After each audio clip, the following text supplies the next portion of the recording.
In today's video, we are going to be making a dot clicker game, which every time you click it, gives you an extra score.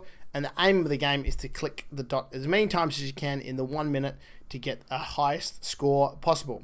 So let's begin. So I'm starting here with a blank scratch project. I'm actually going to delete the scratch cat and I'm going to make a new sprite to begin with.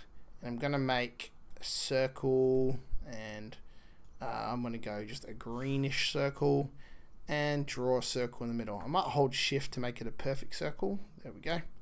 And I'm going to move it right to the center. Now that's not the center here because that's going to be moving anyway, but it's the center of this area, which is good. And back to code. And I might just name this here target. There we go. So this is what we are going to get. So the purpose of this game is this dot should be moving around and we're going to try to click it as many times as possible. Now there's something we need is we need a score that'll go up every time it's clicked. So we're going to start in this variables section and we can make a new variable here and we'll make one for score. So if we go make a variable, we'll call this one score, and I'm just going to make a new one now called timer as well. So we should have score and timer and they're both going to appear in the top left corner. Great. Let's go to our target here and we're going to put some code behind it. So let's start with the event and we'll say when the flag is pushed, and what do we want it to do? I guess we want it to come in and out of visibility. So we want it to appear and then disappear. And we want it to go to a random spot each time, maybe a random size as well. So when the flag is pushed, let's go to looks and we'll start with a show. And then I'm going to go to forever. And then I might go an if. So I'm going to say if, and I should be able to say if it is clicked. So let's see. We could probably do a mouse down, but actually I'm not going to do that. I'm going to go events, say when this sprite is clicked. This will be easier.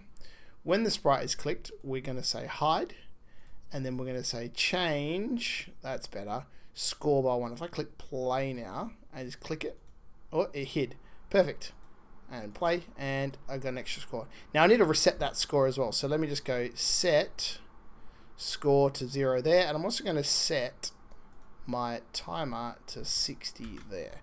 Perfect. So if I push play, my score goes to 1. Cool.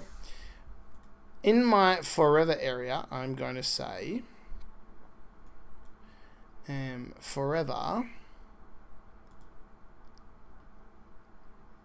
let's say go to random position. Now that's going to go really fast, so I need to put a wait in there as well. Wait 1 second. Put it at the top, no, put it at the bottom. So forever, go to random position, wait 1 second, and let's go to looks, and we'll say show, and let's hit moving around. Okay, I like it. So now you can see every time I click it, it also disappears, so I can't spam it, but it's moving around now too. Perfect. Alright, so we've got the start of our game going on here. Now let's make it also go to a different size. So let's go looks, set size to 100. Let's stop it. Now we don't actually want 100. Let's make it a random. So under operators, we can say pick random. We'll say between 20 and 80 and play. And now it's moving around, and every time I get it, oh, that was quick, that one. Got it. Got it. Let's make it a little nicer now. So it goes a random color. I wouldn't mind making it wait an extra second here. 0 is too much. Why don't we actually make that random? So we'll say pick random between 0.5 and 2 seconds to show. Play. Click.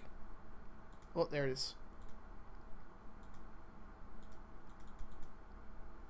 Okay, I like it.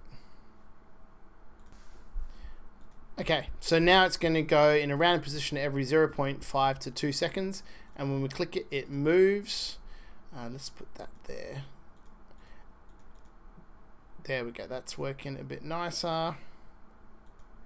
I might put the, just so it looks a bit prettier, put it like that.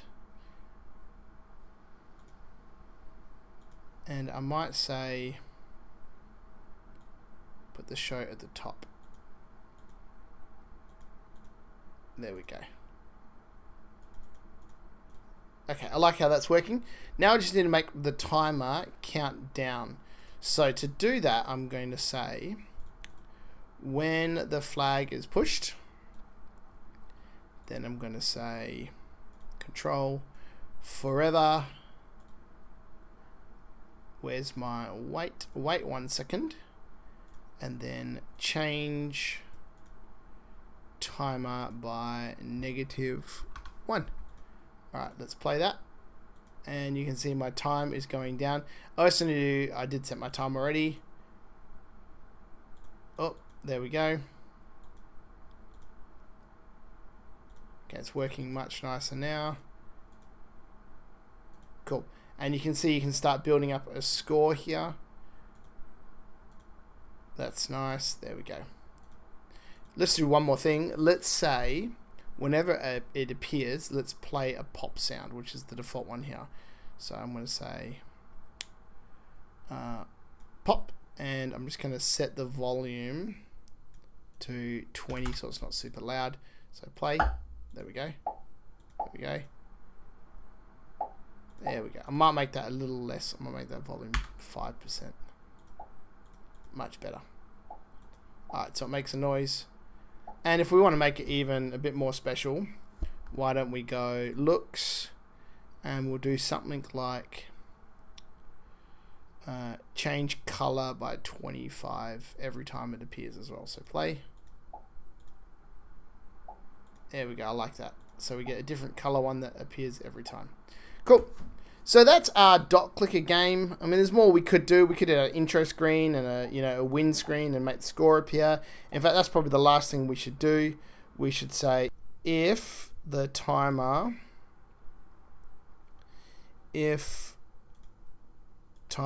is less than 0. If time is less than 0, we'll just go to stop all. Alright, and I set my time to 5 seconds just so I could test that this works. Oh, see, it went -1. So if I said if it equals 0, but it got to -1, so it still stopped everything. Perfect. And I'm just going to set my timer back to 60 seconds. Perfect. So that's our dot clicker game. Like I said, there's a lot more we could add to this one, but we're going to be doing those in other videos. So I hope you learned something in this video, and I'll see you in the next one.